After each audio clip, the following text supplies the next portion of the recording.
ए हाडाळी जाय ना तू. बाबू ती म्हणते तू कोण? या घराचा मालक येतो. ढळती काढून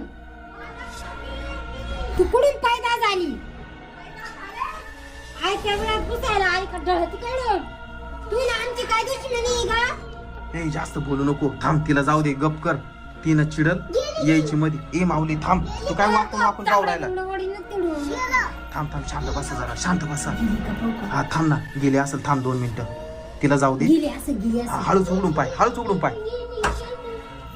हळूच उघडून पाय. उघड. माऊली थांब जरा. शांत बस. उड्या नको ना मारू तू. गेली ना. थांब पाहून घे. हे काय केलं तिनं? काय केलं रे? तिच्या आईला दरवाजा कडी लावून घेतली. आता ना ती तिकुंच्या दारात जायला. चला बाहेर जाऊ. बस चल माऊली बाहेर चल. बाहेर ती गेली का मग आपण घरामध्ये येऊ आता. चहा आईला